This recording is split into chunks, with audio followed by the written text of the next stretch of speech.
Hola niños y niñas del quinto A, ¿cómo están? Espero que muy bien y sus familias también. Bueno, en esta ocasión vamos a ver las guías que corresponden desde el lunes 5 de abril al viernes 9 de abril. Primero vamos a ver matemática, la guía de trabajo número 6. El objetivo de ella es calcular adición y sustracción en ejercicios combinados. Y luego tenemos la guía de ejercicios número 5 de matemática, que su objetivo es demostrar la representación de cifras menor, mayor y el valor posicional. Además, calcular ejercicios combinados. Ya. Entonces, en la guía de trabajo número 6 dice, operaciones combinadas. Una operación que representa adiciones y sustracciones recibe el nombre de operación combinada. Un ejemplo es 687 menos 405 más 84. Ven, aquí hay un niñito y dice, ¿cómo lo hago? Primero debes resolver la sustracción. En este caso, ¿por qué? Porque lo primero que debemos hacer es el ejercicio que está de izquierda a derecha. De izquierda a derecha. En esta ocasión es una sustracción, es decir, una resta. Entonces vamos a restar 687 menos 405, que nos va a dar 282. Este más 84 aún no se ha calculado, entonces ahora es su turno. Luego de generar esta operación, nosotros bajamos más 84 y recién lo sumamos, como sale aquí. 282 más 84 son 366. Entonces, el resultado de este ejercicio combinado es 366. Ahora hazlo tú. Resuelve el siguiente problema. 320 menos 50 más 30 menos 124. Aquí están las pistas por cuál ir primero, para que lo puedan desarrollar. A continuación vienen unos ejercicios. Casi todo, porque hay uno solo, que comienza con una adición. Así es que en este lo primero que debemos hacer es la suma o adición, que es lo mismo, entre 835 más 128. Luego calcularemos esta resta, que sería menos 421, y finalmente le vamos a agregar en una suma o una adición más 350.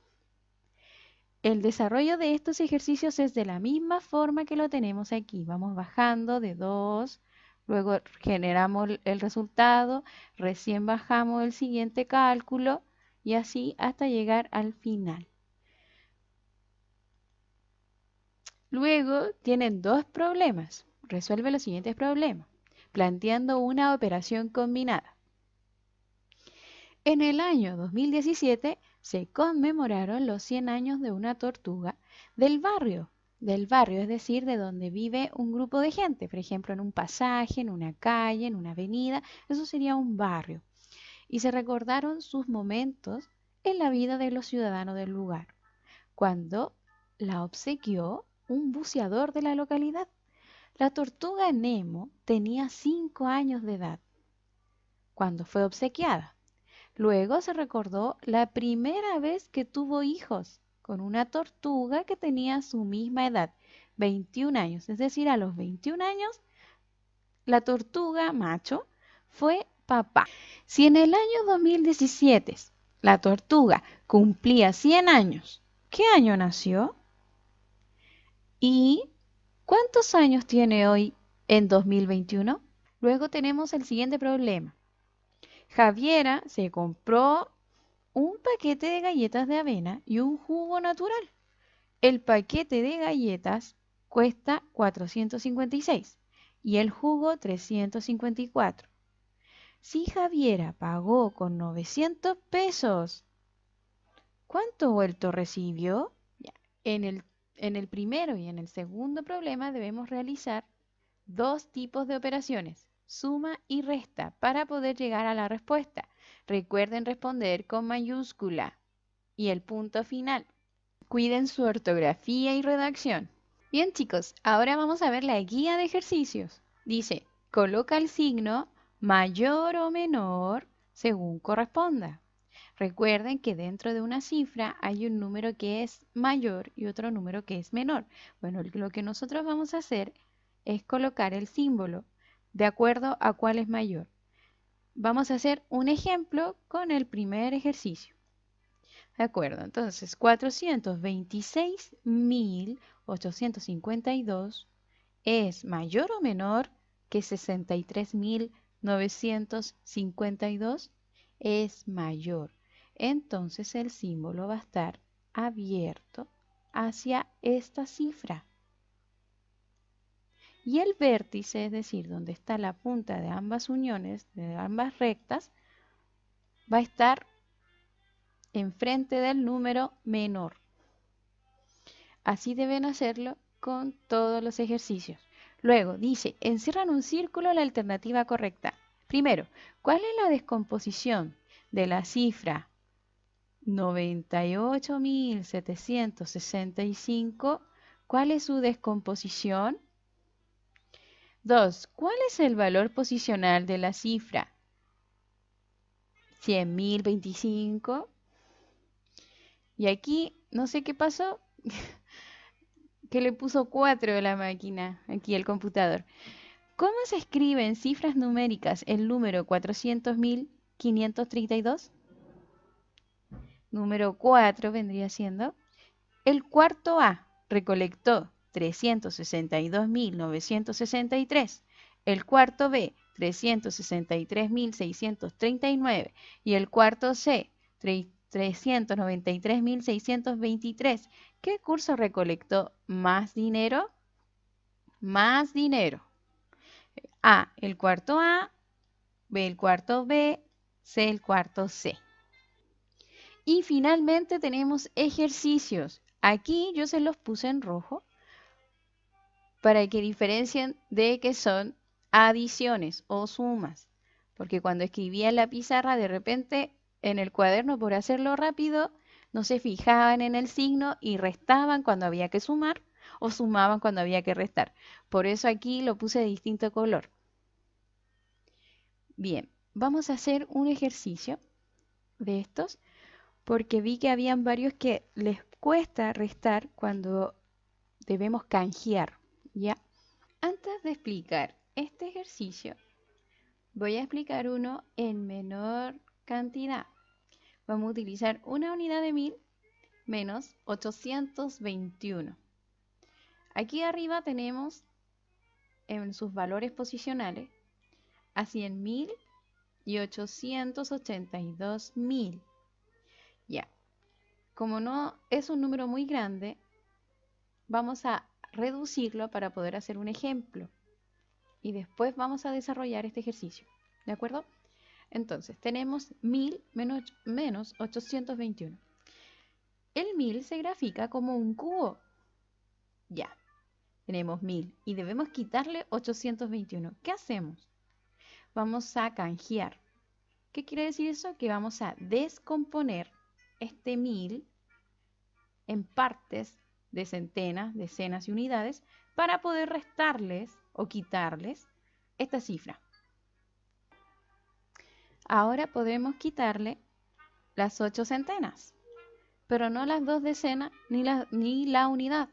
Por lo tanto, ¿qué debemos hacer? Este ya no está porque lo descompusimos en 10 centenas. Es decir, cada una de estas son 100.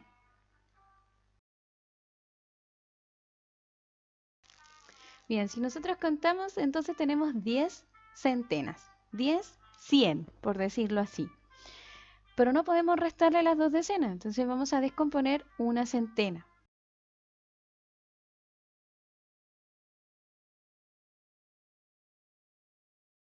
Tenemos 10 decenas que en su conjunto forman a una centena. Entonces ahora podemos restar 2 decenas, pero no la unidad. Por lo tanto vamos a descomponer una decena en 10 unidades.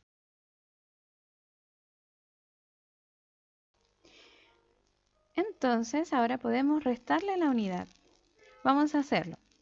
Vamos a quitarle la unidad, las 2 decenas y las 8 centenas. 2, 3, 4, 5, 6, 7, 8. Bien, vamos a ver cuánto nos quedó.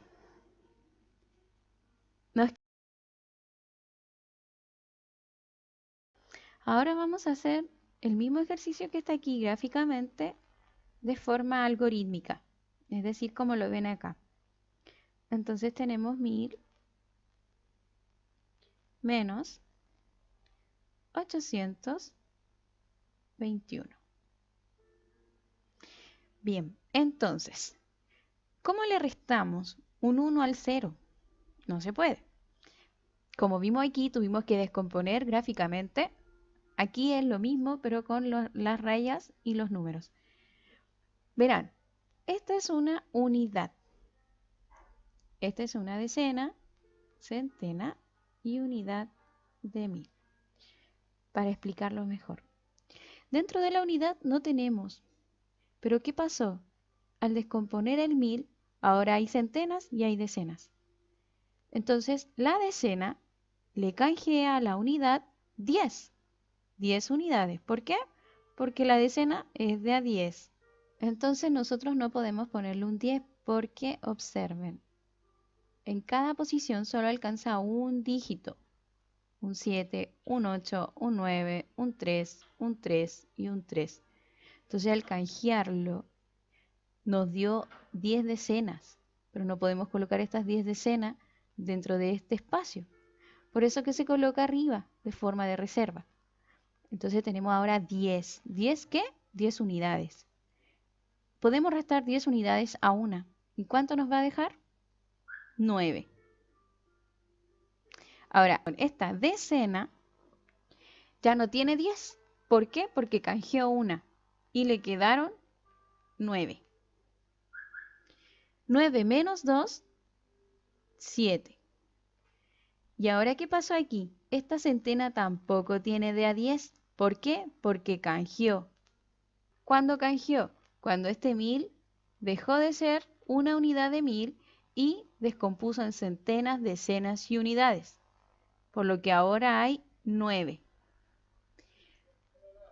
Y 9 menos 8, 1. Resultado, 179. ¿Ven que es lo mismo que sale aquí de forma gráfica? Vamos ahora sí a realizar el ejercicio, el primero, que es el que tiene más ceros. Comenzamos. 0 y 0, 0. 0 menos 0, 0. Hasta aquí ningún problema. Vamos a colocar unidad, decena, centena, unidad de 1000, decena de 1000 y centena de 1000. Ya, entonces ahora tenemos la centena 0. ¿Cómo le restamos los dos? Vamos a descomponer, al igual que en este ejercicio, lo que vendría a ser los 100.000. Entonces, acá nos van a dejar en 10. ¿10 qué? 10 centenas. Es decir, que la unidad de 1000 ya no van a ser cerradas las 10 para poder acumular 100.000, sino que van a quedar en 9. Y aquí en decena de 1000, al igual que la unidad de 1000, va a quedar en 9. ¿Por qué?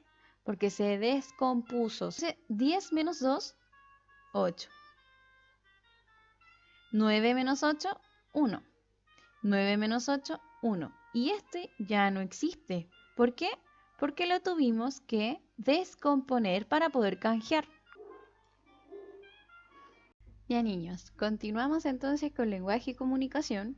Aquí tenemos dos guías, aparte de las lecturas comprensivas. Tenemos la guía de trabajo número 6, que su objetivo va a ser comprender las características principales del texto literario El Mito. Y en la guía de ejercicios gramaticales tenemos como objetivo construir oraciones utilizando los pronombres personales, considerando el número de personas a que se refiere. Y además también tenemos los pronombres demostrativos. Bien, vamos a comenzar entonces con las lecturas comprensivas. Espero que esta vez las fotocopias hayan salido correctamente. En tal caso que no sucediera de esa forma, vamos a leerlo entre todos las lecturas. Disculpen el ruido del ambiente. Lamentablemente vivo en un barrio un poco ruidoso. Bien, la número 11 se titula Patoli, un juego azteca. Aquí, como ven en la imagen, este era el tablero que ellos utilizaban. El patoli es un juego muy antiguo que practicaban en la América prehispánica los teotihuacanos, los toltecas y los aztecas, así como los pueblos conquistados por estos. Porque recuerden que los aztecas predominaban el lugar. Ellos tenían un imperio, los cuales obligaban a ceder a los demás pueblos más pequeños a que estuvieran bajo sus dominios, sus reglas, sus costumbres, su religión. Y en aquellos lugares donde ellos encontraban algo atractivo para incluir dentro de su cultura, lo añadían a su cultura. Eso es lo que ocurrió con este juego, que era de los teotihuacanos y los aztecas se adueñaron de él. La palabra patoli quiere decir poroto y se refiere específicamente a un poroto rojo y pequeño. Así llamaron al juego porque se usaban 6 de estos porotos, con un puntito blanco pintado en un lado para decidir la suerte de las fichas. Es decir, los patolis se utilizaban como hoy utilizamos los dados. Si al tirar los porotos quedaban, por ejemplo, 3 con el puntito blanco mirando hacia arriba, se avanzaban 3 espacios. El patoli era un juego en que había que combinar la suerte con la inteligencia. El tablero tenía forma de X y estaba dividido en 52 casillas marcadas de color azul o rojo. Lo podían jugar 2, 3 o 4 personas, con 6 fichas cada uno, que eran pequeñas piedras. El objetivo era llevar las fichas al final de todas las casillas. En la América prehispánica, jugar patoli era un auténtico ritual. Antes de comenzar, se quemaba incienso y se rezaba al dios del juego. El incienso son estas varillas que tienen añadida de alguna forma un polvito que contiene al quemarlo un aroma. Aromas que quedan en el ambiente. Lo utilizaban entonces para hacer rituales, es decir, crear un ambiente espiritual donde ellos pudiesen conectarlo con los dioses. ¿Cuál era el dios? El dios que también era el dios de la música y la danza se llamaba Macuilchoxitl, que quiere decir 5 flores. Luego se hacían las apuestas y se comenzaban a tirar los porotos. El patoli fue prohibido en tiempo de la conquista. Los españoles lo consideraron una actividad pagana. A los jugadores que eran sorprendidos practicándolo, les quemaban las manos. Así de crueles eran los conquistadores españoles. Bien, ¿qué deben hacer? Encerrar en un círculo la alternativa correcta a estas 3 preguntas. Vamos a leerlas. La palabra patoli significa específicamente A, tablero en forma de X, B, poroto, C, ficha, D, poroto rojo y pequeño. 2. ¿A qué se refiere la palabra prehispánica?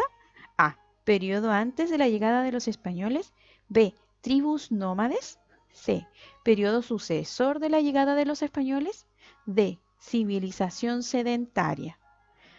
3. El objetivo del juego era A, que salieran 3 puntitos blancos en el patoli, B, apostar al lanzar los patoli, C, rendirle honores al dios Macuilchoxitl, D, llevar las fichas hasta el final de las casillas.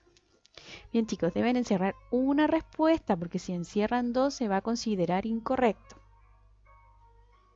Pasemos a la lectura número 12. Se titula El emperador Carlomagno. Carlomagno, aquí lo tenemos. Bien, dice, Carlomagno, también conocido como Carlos I el Grande, fue el rey más influyente en Europa después de la caída del Imperio Romano. Vivió entre el año 742 y 814 y logró la victoria de los ejércitos del norte de Europa sobre numerosos pueblos. Así estableció un dominio total en la mayor parte de Europa central y occidental. Físicamente Carlomagno era un hombre muy alto. Dicen que medía 1,92 m. Tenía una cabellera blanca y un rostro agradable y alegre. Le gustaba la caza, la equitación y los baños termales. Los historiadores aseguran que era un hombre honrado, amistoso y familiar, siempre preocupado por la educación de sus hijos. Se cuenta que nunca cenó sin ellos, ni se fue de viaje sin llevárselos consigo. Su vida fue modelo para la mayoría de los reyes que le siguieron.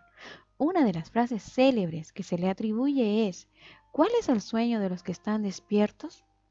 La esperanza. Pero Carlomagno es importante no solo por la enorme extensión de sus dominios, sino por todo lo que representó. Por un lado, era un guerrero tradicional que pasó la mayor parte de su vida combatiendo. Por otra parte, puso su inmenso poder al servicio del cristianismo, de la vida monástica, de la enseñanza del latín, de la copia de libros y del cumplimiento de la ley. Cuando él nació, Europa todavía estaba desarmada luego de la caída del Imperio Romano. Era un continente en constante guerra, donde muchísimos reinos se dedicaban a pelear entre sí.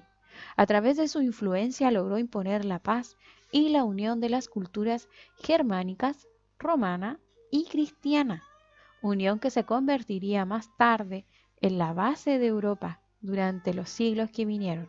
Por eso, Carlomagno es considerado hoy el padre de Europa. Bien, niños, aquí también deben encerrar una sola respuesta. Es la correcta. Número 1. Carlomagno físicamente fue A. De baja estatura y calvo. B. Alto de estatura con cabellera larga. C. Bajo de estatura y cabellera larga. D. Alto de estatura y calvo. Aquí me faltó agregar cabellera larga y blanca. En ambas deben ser cabellera larga y blanca. 2. ¿A qué otra actividad se dedicó con inmenso poder? A. Servicio de la educación. B. Servicio del judaísmo. C. Servicio del islam. D. Servicio del cristianismo. 3. ¿Por qué razón Carlomagno es considerado el padre de Europa? A. Por crear guerras y conflictos. B. Por lograr la unión de los pueblos europeos. C. Por ser preocupado de sus hijos. D. Por ser un rey ejemplar que valida las leyes. Continuamos con la número 13. Lectura comprensiva, la dinastía Ming. Durante casi 100 años, China estuvo dominada por los invasores mongoles. El último de estos gobernantes se llamó Huizong, que no es este señor. Es el último mongol que estuvo invadiendo China. Cansado de estar sometido al poder de los extranjeros, un monje chino llamado Zhu Yuanzhang decidió combatir a Huizong para expulsarlo del trono. El monje, quien provenía de una humilde familia campesina, era experto en las artes de la guerra. Después de luchar 13 años contra los mongoles, él y su ejército se apoderaron de la ciudad de Pekín y el monje se coronó emperador el año 1368. Este es ese señor, aquel monje. Zhu Yuanzhang fundó entonces una nueva dinastía que duró casi 300 años, la famosa dinastía Ming, que quiere decir luminoso. Fue una época de crecimiento económico y de esplendor cultural. Una vez en el trono, el monje adoptó el nombre de Hongwu, que significa el aguerrido. Durante 30 años gobernó China como un fiero dictador que mataba a todos quienes se oponían a él. El emperador Hongwu restauró el orden y la prosperidad en el país, reorganizó la administración pública y creó escuelas para formar a los funcionarios de gobierno, llamados mandarines. Los candidatos competían intensamente para obtener uno de los 100.000 puestos disponibles. Solo lo lograban si superaban difíciles exámenes de literatura y filosofía. es decir, debían ser muy estudiosos. Durante la dinastía Ming también se desarrolló una bella porcelana azul y blanca. La mayoría se fabricaba en Jingzhen, al sur de la gran ciudad de Nanjing, en el este de China. En los alrededores había yacimientos de caolín, materia prima de la porcelana. Algunas de las piezas fabricadas durante el periodo Ming son tan finas y delicadas que tienen el grosor de una cáscara de huevo. Imagínense aquello. Aquí deben encerrar entonces en un círculo la alternativa correcta. Recuerden, solo una. Número 1. ¿Cuál es el nombre del último gobernador mongol que estuvo en China? A. Hungu. B. Yingzhen. C. Zhu Yuanzhang. D. Huizong. 2. ¿Durante cuántos años el monje gobernó? A. 13 años. B. 23 años. C. 30 años. D. 43 años. 3. ¿Dónde se desarrolló la porcelana azul y blanca? A. En Mongolia. B. En Pekín. C. En Nanjing. D. En Jingzhen. Y nuestra última lectura de la semana, la número 14, los fósforos. La vida cotidiana se hace más fácil gracias a la existencia de algo tan chico y sin importancia como los fósforos. Pero sin ellos, ¿cómo encenderíamos la cocina, el horno, el calefón o el fuego de una parrilla? Por simple que nos parezca este objeto, no siempre estuvo al alcance de los seres humanos. Los fósforos son un invento reciente en la historia de la humanidad. En 1826, un químico británico llamado John Walker creó accidentalmente la cerilla de fricción. Al remover una mezcla de productos químicos con un palito que en el extremo de este se había secado una gota en forma de lágrima, para eliminarla la frotó contra el suelo del laboratorio, provocando que se encendiera. La gota en el extremo del palito contenía sulfuro de antimonio, clorato de potasio, goma y almidón. Estas primeras cerillas no contenían fósforo. Luego, en 1833, se crearon las cerillas con fósforo blanco. Estas cerillas tenían el inconveniente de que se encendían con facilidad. Uno podía quemarse simplemente por llevar una caja de cerillas en el bolsillo. En 1944, el sueco Gustav Pach inventó los fósforos de seguridad. Su innovación consistía en que las cerillas se encendían solo cuando se frotaba la cabeza contra la superficie áspera de la caja. Estos son los que hoy en día compramos en el supermercado. También existen los fósforos de supervivencia, aquellos que se encienden aunque llueva o haya viento. Gracias a que son más grandes, tienen más combustible y suelen estar recubiertos de cera, lo que los hace resistentes al agua. Bien, aquí también deben encerrar entonces en un círculo la alternativa correcta. Veamos la número 1. ¿Qué tipo de fósforo fue creado accidentalmente? A. Fósforo de seguridad. B. Cerillas de palillos largos. C. Cerilla a fricción. D. Fósforo de supervivencia. Número 2. ¿Qué contenía la gota del extremo del palito del fósforo? A. Hierro. B. Azufre. C. Sodio. D. Sulfuro de antimonio. 3. ¿Por qué razón los fósforos creados en 1833 no funcionaron? A. Por no encender bajo el agua. B. Por ser muy pequeños y delgados. C. Por encender con facilidad. D. Por necesitar una cubierta áspera que lo hiciera encender. Bien chicos, estas fueron las lecturas comprensivas. Ahora vamos a pasar a la guía de trabajo número 6. Bien, vamos a ver el texto literario entonces. Texto literario. Recuerden que esto es un repaso de los contenidos ya vistos en años anteriores, específicamente en cuarto básico.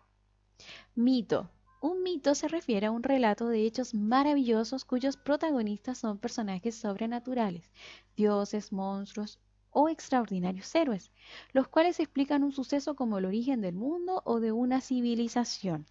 Utilizan lugares irreales basados en zonas geográficas reales. Por ejemplo, el Minotauro vive en un laberinto, un lugar irreal. En la isla de Creta, Creta sí existe, es un lugar real. Así comienza el mito del Minotauro. Bien, vamos a ver las partes del mito. del mito. No cuento. Introducción. Se entrega el tema con un avance general. Se describe el contexto, es decir, el lugar donde se desarrolla. Desarrollo. Se detallan las características de los personajes y las acciones. Y en el final se resuelve el problema que detallan los personajes mediante sus acciones. Veamos entonces el siguiente mito, el carro del sol. Según cuentan, Helios, el dios del sol, recorría el cielo todos los días desde oriente a occidente, montado en un carro tirado por 4 corceles.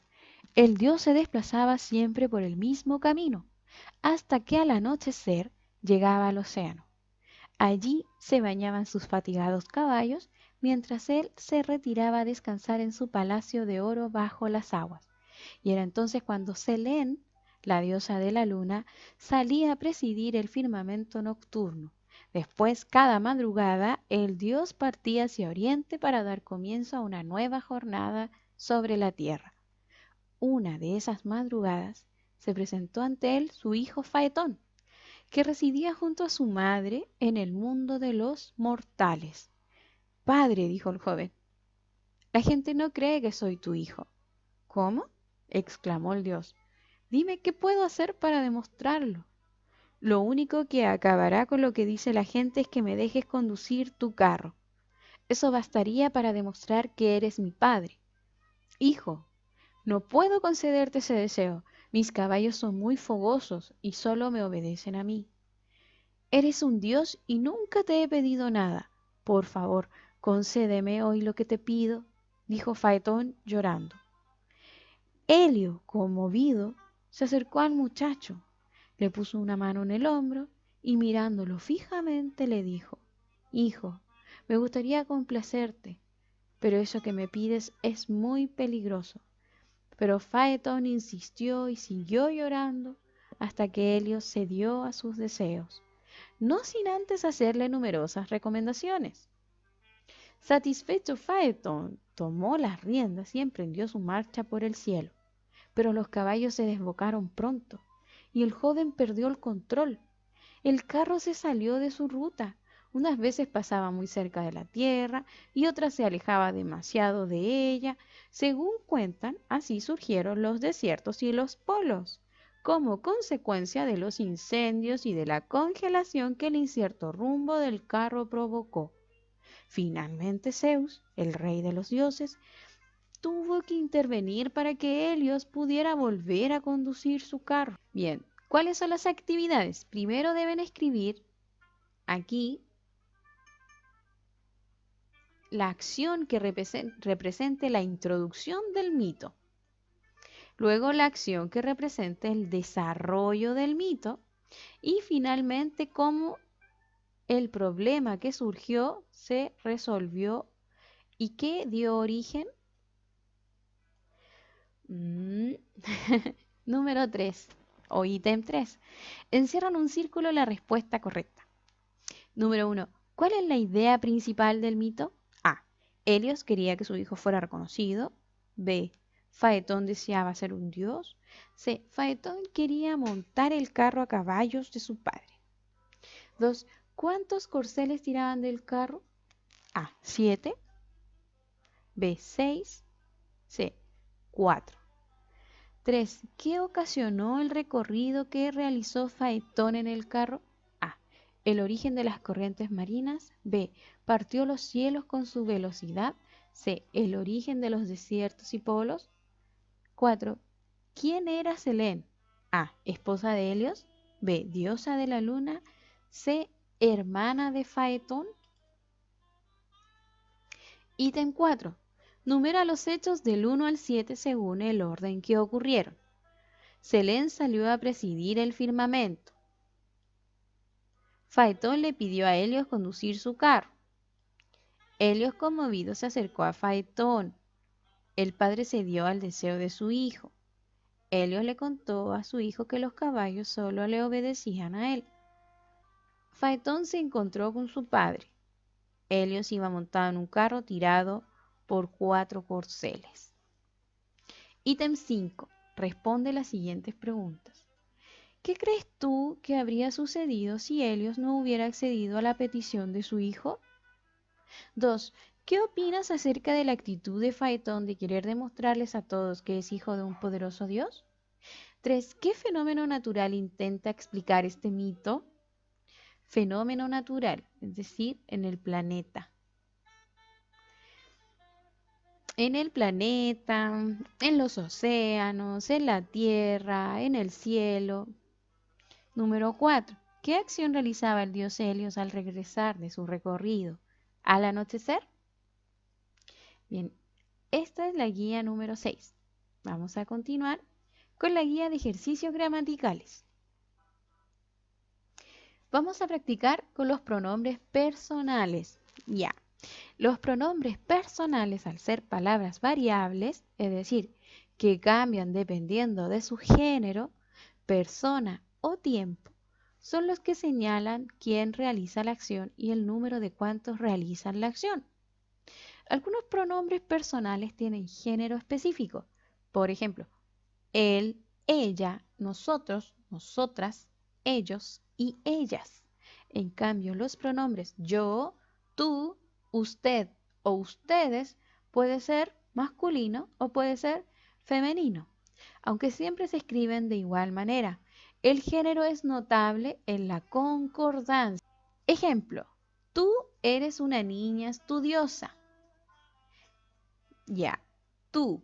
Si otra persona lo dice, puede decir ella es una niña estudiosa, pero no podría decir él es una niña estudiosa.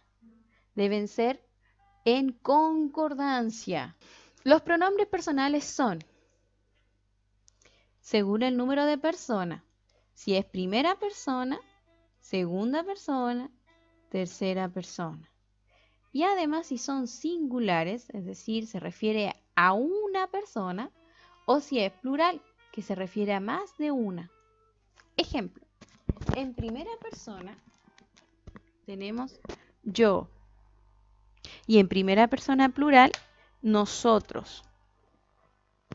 En segunda persona singular es tú o usted. Y en segunda persona plural es vosotros, vosotras. O ustedes. Tercera persona singular sería él, ella.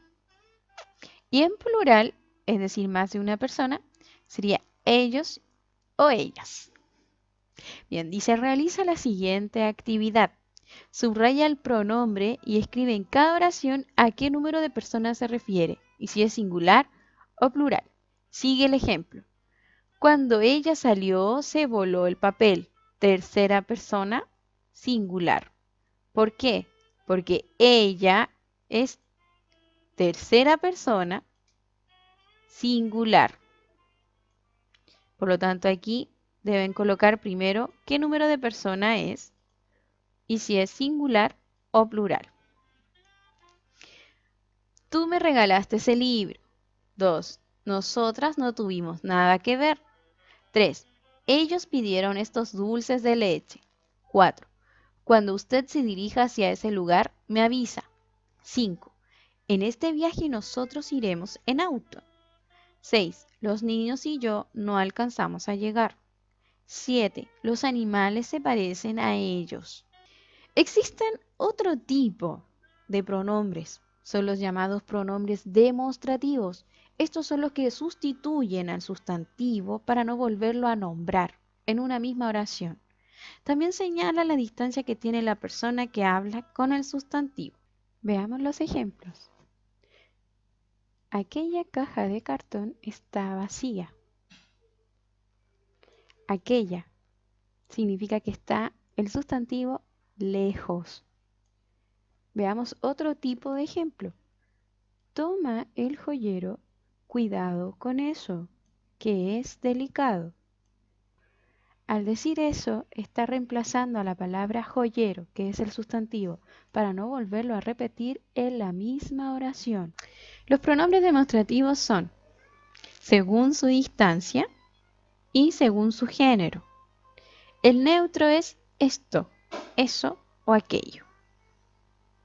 Masculino singular tenemos este, ese, aquel. Y en masculino plural, estos, esos, aquellos. En femenino singular, esta, esa, aquella. Y en femenino plural, estas, esas, aquellas. ¿Cuál es la actividad? Crea una oración con distintos pronombres demostrativos. Por ejemplo, de todas las mochilas, escogí esta. Al decir esta, nos supone que la tiene en las manos o se encuentra cerca. Así deben desarrollar 8 oraciones. Cuiden la ortografía y la redacción, al igual que deben comenzar con una letra mayúscula. Muy bien, niños, entonces ahora nos corresponde ver la guía de trabajo número 6 de Ciencias Sociales, Historia y Geografía. El objetivo es comprender las características culturales de la civilización inca. Por cada civilización estábamos viendo 2 guías y esta es la segunda parte. Religión. El pueblo inca era profundamente religioso. Como imperio contaban con una religión oficial, la cual se imponía a los pueblos conquistados. Esta religión era de carácter politeísta, es decir, creían en la existencia de varios dioses. Sus dioses estaban asociados a seres o fuerzas de la naturaleza y cada iyú, es decir, cada familia, contaba con sus propios antepasados protectores. Los incas realizaban constantes ritos, entre ellos sacrificios a animales y humanos, y entrega de ofrendas como recursos agrícolas y productos manufacturados como textiles, es decir, ropa, telas. La cosmovisión inca dividía el mundo en 3 partes, como tenemos en esta imagen. En 3 partes. El mundo de arriba, donde vivían los dioses y los espíritus de los nobles, el de la superficie de la tierra, donde vivían humanos, plantas y animales, y el subterráneo, que aquí solo se vislumbra a través del agua, donde vivían los espíritus de las personas comunes. Los dioses incas más importantes eran Viracocha, que era el dios principal, el creador del universo, de los hombres, el ganado y de las tierras del cultivo. El Inti, que era el sol, el padre sol de los incas, quien regía las estaciones y el ciclo agrícola. Y Mama Quilla, diosa de la luna, relacionada con los muertos y la fertilidad. Teníamos 3 imágenes de ellos. Y aquí está la civilización inca en un ritual, adorando. Ahora aquí tenemos 2 imágenes de una película. Se llama Las locuras del emperador. Pero si ustedes se pueden fijar aquí atrás, está Viracocha, donde tiene sus 2 brazos, 2 varas. Y aquí está la casa de Pacha. Bueno, no sé si vieron esta película, pero se trata del emperador Cusco, que se llama aquí, Cusco, y un campesino llamado Pacha que vive muy lejos del valle. ¿Recuerdan que solo en el valle vive la nobleza y el emperador? Bueno, aquí está una imagen donde ellos se pudieron inspirar en hacer esta colina. Continuamos. Economía. El principal recurso económico en el imperio inca fue la tierra, que pertenecía en su totalidad al Zapa Inca, es decir, al emperador inca. Estas tierras estaban divididas para 3 usos diferentes. Las tierras del Inca, destinadas al sustento del gobernante y su familia, la nobleza y el ejército. Las tierras del Sol, reservadas a los sacerdotes y a las fiestas religiosas. Y las tierras de los Ayllus, destinadas al consumo de cada familia. Obviamente que esta era la más reducida, la más pequeña. Para trabajar estas tierras los incas introdujeron técnicas propias, siendo la más representativa los andenes o terrazas de cultivo. Se construían en las laderas de los cerros para aprovechar un espacio poco apto para la agricultura. Un muro de contención construido en piedra creaba un espacio entre el muro y el cerro, que era rellenado con tierra para luego cultivar. Para el riego crearon un sistema de canales. Con ellos el agua se filtraba desde los andenes superiores a los inferiores. También practicaron la ganadería de animales como llamas y alpacas, de las cuales obtenían carne, leche y lana. En el caso de la llama, esta fue utilizada como animal de carga, siendo fundamental para el traslado de productos a lo largo del imperio. Desarrollo cultural. Muchas de sus expresiones artísticas y avances científicos estuvieron al servicio de las centrales de caminos y el sistema de comunicación, permitiéndoles consolidar su poder en la región andina. Una de las expresiones más notables fue la arquitectura, ya que las ciudades incas y sus caminos albergaron fortalezas, palacios, templos y terrazas de cultivo, cuyo material principal fue la piedra, algunas de ellas de enormes dimensiones. Estas eran cortadas, pulidas y ensambladas entre sí de forma casi perfecta, siendo de extraordinaria firmeza. También fueron capaces de dominar la matemática y el sistema de contabilidad que llamaron quipu, para mantener conocimiento de la cantidad de frutos, animales y personas que habitaban en el lugar. Porque recuerden que su territorio comenzaba desde el sur de Colombia hasta, hasta la zona central de Chile. El quipu era su técnica para contar, para mantener organizados sus habitantes, sus animales, sus frutos. Consistía en una cuerda central del que desprendían nudos y otras cuerdas más. Estas se diferenciaban en colores, tamaños y cada una iba representando diferentes cifras numéricas. En su arte desarrollaron la creación de cerámicas con diseños geométricos y zoomórficos, dibujos de animales. También desarrollaron una elaborada textilería, tejidos con diseños de vicuñas, alpacas, llamas, todos los animalitos que corresponden al sector del altiplano, también de la selva, porque como dije antes, ellos abarcaban un gran territorio. Los incas fueron grandes observadores de los astros, calcularon con precisión los solsticios de verano y de invierno, y descubrieron la existencia de la zona ecuatorial. Su calendario fue utilizado para determinar el inicio y término de las labores agrícolas y para las fiestas religiosas. En la medicina, además de utilizar plantas y frutos para curar heridas y enfermedades, realizaron operaciones complejas, las trepanaciones, que consistían en agujerear el cráneo u otro hueso para curar un dolor o malestar. La vida cotidiana. Su vida estaba marcada por rituales. El primero era el nacimiento. Luego a los 4 años se le bautizaba con su nombre definitivo. El próximo era a los 12 años en el caso de las niñas y a los 14 años en el caso de los niños. Aquí es cuando pasaban a la edad adulta. Los nobles acudían a una especie de escuela para que administren el imperio y las personas del pueblo eran educadas por sus padres, quienes les enseñaban a los hombres las labores agrícolas y a las mujeres las labores del hogar. Las mujeres realizaban tareas como recoger leña, tejer, cocinar, cuidar a los niños y alimentar a los animales de la familia. La jornada de trabajo se extendía sin descanso hasta el atardecer. Cuando se sentían cansados o les daba apetito, masticaban hojas de coca, lo que les permitía recuperar energías. Y aquí tenemos entonces la cirugía, la trepanación que le llamaban ellos, cómo consistía el raspado, el ranurado circular, la perforación, el corte y el corte lineal con intersecciones angulares.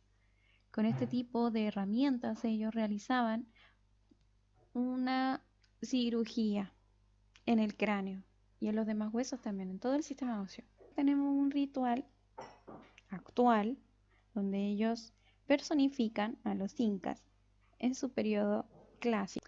Ahora realizar la siguiente actividad. Completa la oración.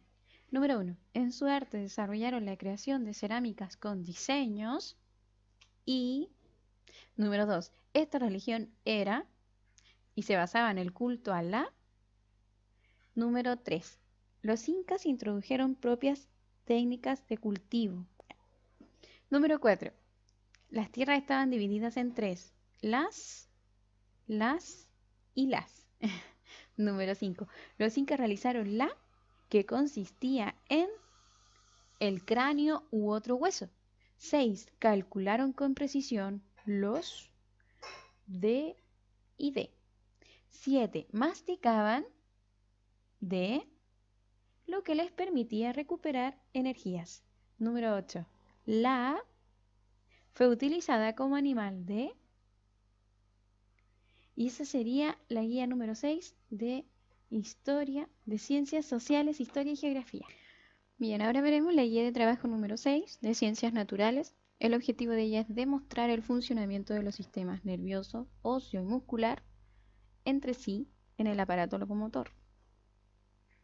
Como vemos aquí, un humano corriendo junto a su mascota, ambos contienen un aparato esquelético que les permite sostenerse, al perro en 4 patas y al humano en 2 extremidades.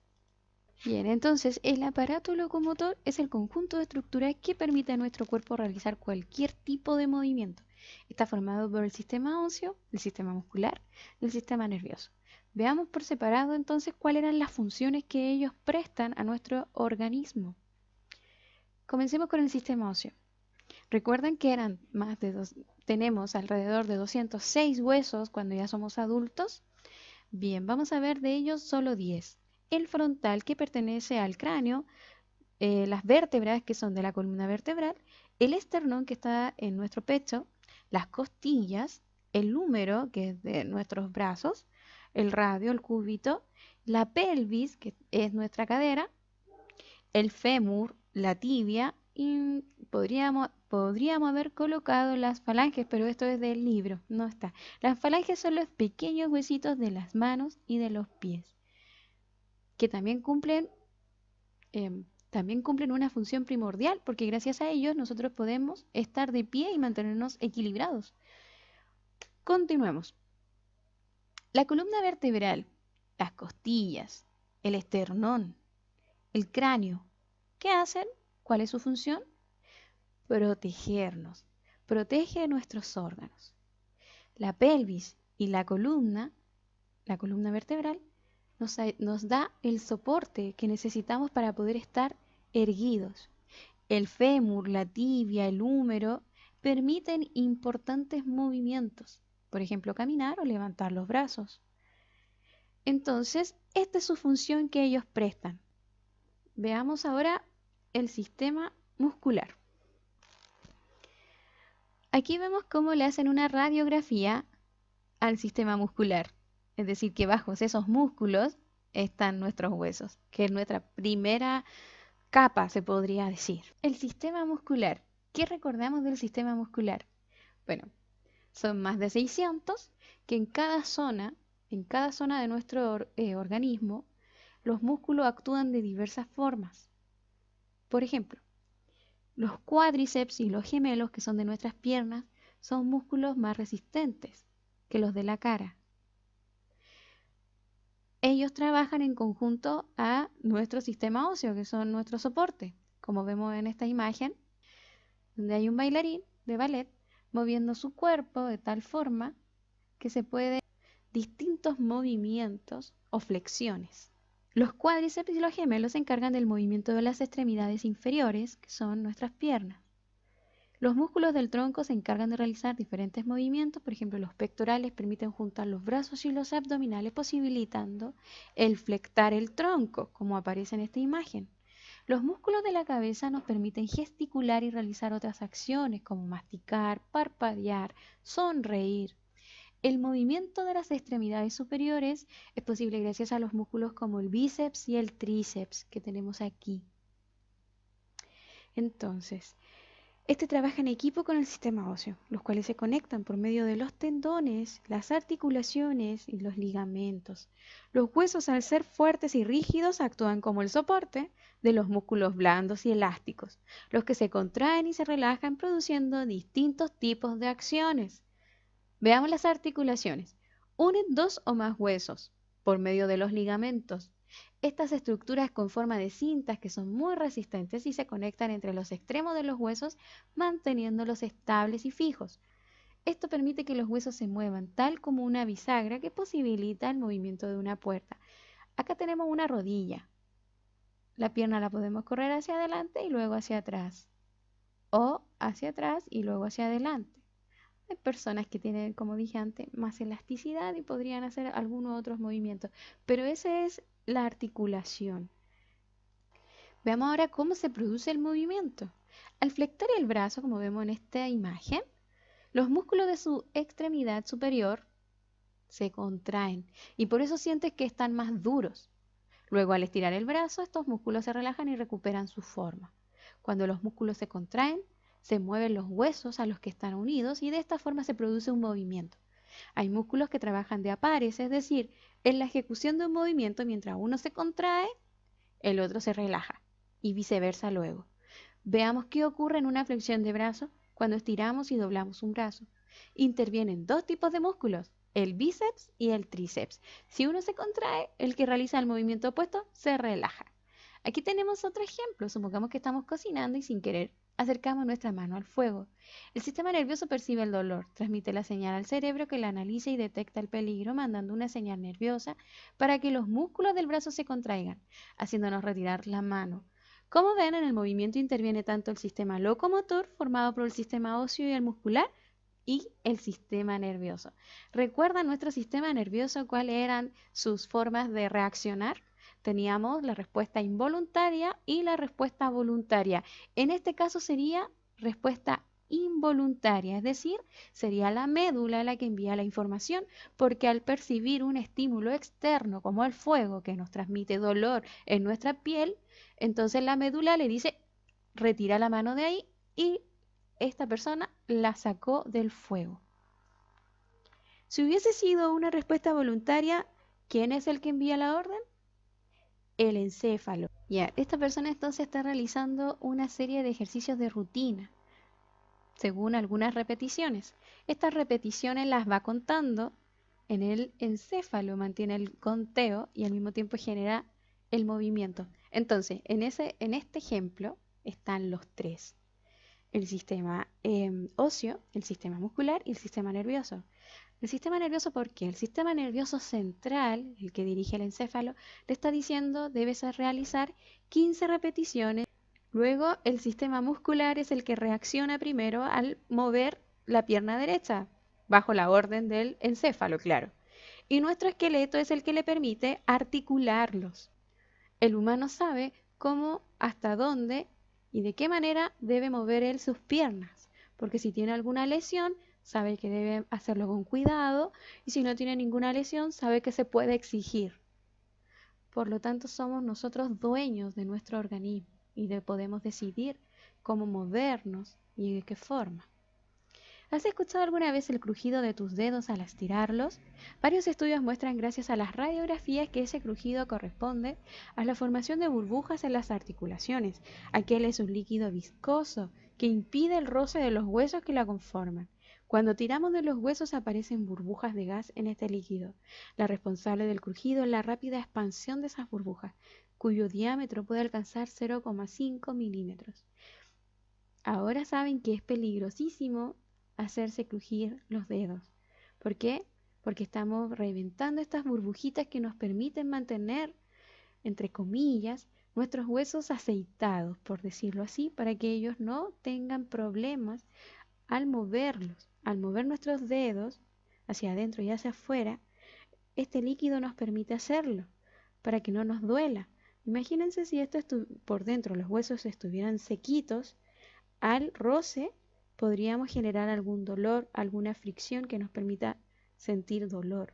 Por ende, este líquido nos ayuda a mantenerlos. Veamos la actividad.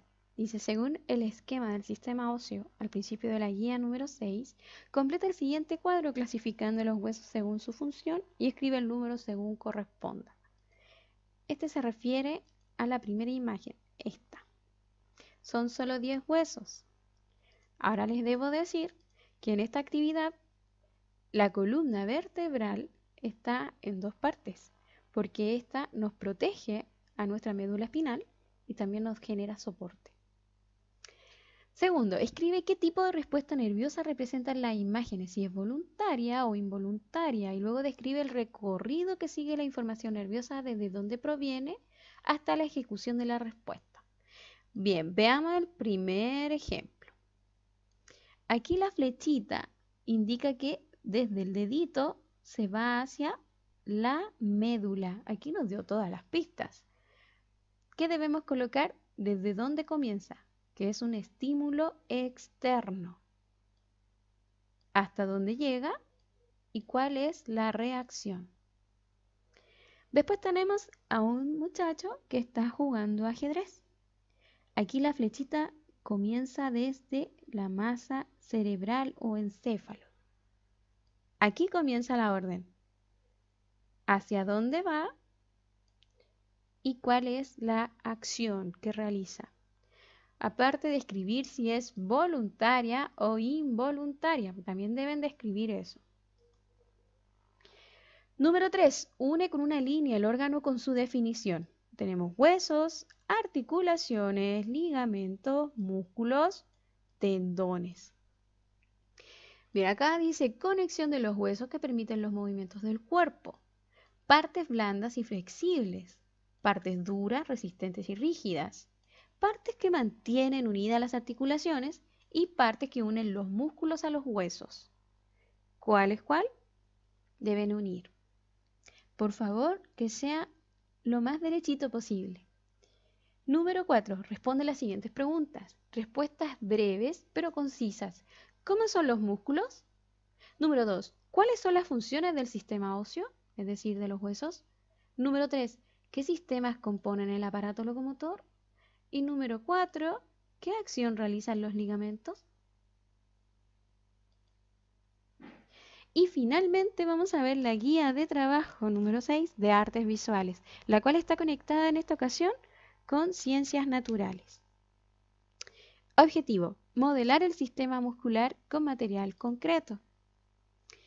Tenemos aquí, modela el sistema muscular aplicando plasticina roja o blanca. Si no cuentas con ello, puedes utilizar cualquier material con textura, migas de pan, sémola, algodón, goma eva, lo que tenga a mano. Estos son los modelos que pueden regirse. En algunas ocasiones sale el abdomen entero blanco, completo, y en otras ocasiones sale marcado. En este dibujo está marcado, por ende debe ser rojo las partes por dentro y lo que lo rodea es de color blanco. Esas serían las guías de esta primera semana de abril, número 6. Nos vemos.